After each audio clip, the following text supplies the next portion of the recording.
اعوذ باللہ من الشیطان الرجیم بسم اللہ الرحمن الرحیم وقضى ربك الا تعبدوا الا اياه وبالوالدين احسانا صدق اللہ مولانا العظیم۔ سامعین و ناظرین، ابھی ہماری گفتگو کا موضوع ہے حقوق الوالدین۔ اللہ رب العالمین نے سورہ بنی اسرائیل میں ارشاد فرمایا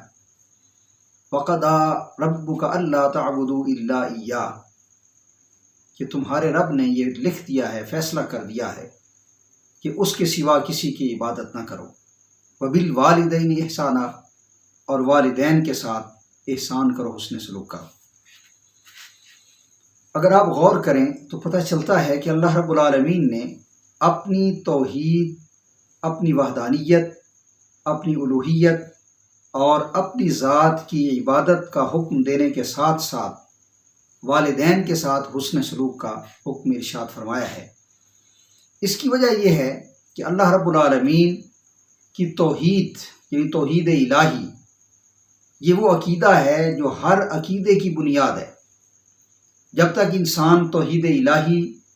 کے عقیدے کو اور توحید الہی کے نظریے کو اپنا نہیں لیتا، اس وقت تک وہ کسی اور نظریے کو اپنا بھی لے تو اس کا ایمان اور اسلام کامل نہیں ہوتا۔ چنانچہ عقیدوں کی بنیاد توحید الہی ہے، عبادت الہی ہے، اور اسی طرح جو اعمال صالحہ ہیں ان اعمال کی بنیاد اور ان اعمال کی جان والدین کے ساتھ حسن سلوک ہے۔ اس لیے ان دونوں چیزوں کو اکٹھا کیا، یعنی ایک چیز وہ ہے جو عقیدوں کی جان ہے اور عقیدوں کی بنیاد ہے،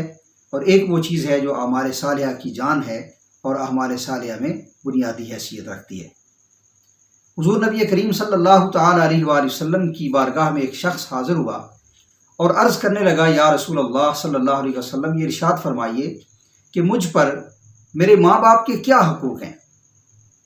تو اللہ کے محبوب علیہ السلام نے کوئی تفصیلی گفتگو یا تفصیلی واضح و نصیحت کرنے کی بجائے دو لفظی بات ارشاد فرمایا ہما جنتک و ہما نارک، کہ یہی ماں باپ تمہارے لیے جنت ہیں اور یہی تمہارے لیے دوزخ ہیں۔ مطلب یہ تھا کہ اگر تم ماں باپ کو راضی کر لو تو یہی تمہارے لیے جنت میں جانے کا سبب بن جائیں گے، اور اگر خدا نہ خواستہ یہی ماں باپ تم پر ناراض ہوئے اور تم نے ان کے حقوق پورے نہ کیے تو پھر یہی وجہ دوزخ میں جانے کا سبب بن جائے گی۔ اسی طرح والد کے متعلق بطور خاص حضور نبی کریم صلی اللہ علیہ وسلم نے ارشاد فرمایا رضا اللہ فی رضا الوالد، کہ اللہ کی رضا والد کی رضا میں ہے، وسخط اللہ فی سخط الوالد، اور اللہ کی ناراضگی والد کی ناراضگی میں ہے۔ اور ماں کے متعلق بطور خاص ارشاد فرمایا الجنت تحت اقدام الامہات، کہ جنت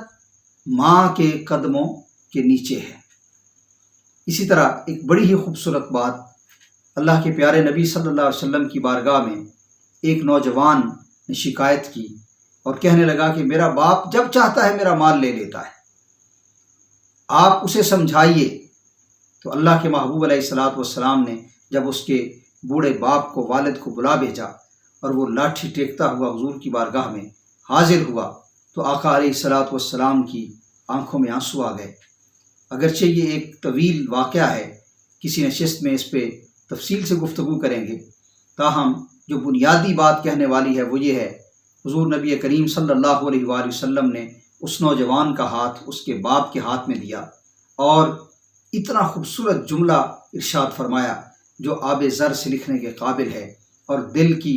لوح پر نقش کرنے والا جملہ ہے۔ آپ نے فرمایا انت و مالک لابیک، کہ تو بھی اپنے باپ کا ہے اور تیرا مال بھی تیرے باپ کا ہے۔ اس حدیث پاک سے علماء نے یہ ثابت کیا ہے کہ اگر کسی کا والد اپنے بیٹے کی جو اس کی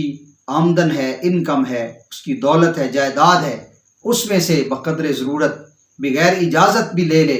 تو اس سے کوئی پکڑ نہ ہوگی، اس لیے کہ جو کچھ اس کے پاس ہے وہ حقیقت میں اس کے والد کا ہی مرہون منت ہے۔ اللہ رب العالمین ہمیں اپنے والدین کا احترام کرنے، ان کی خدمت و اطاعت کرنے، ان کی فرما برداری کرنے کی توفیق عطا فرمائے، اور ہمارے والدین کی بخشش و مغفرت فرمائے، اور انہیں بلندی درجات عطا فرمائے۔ وما علینا الا البلاغ۔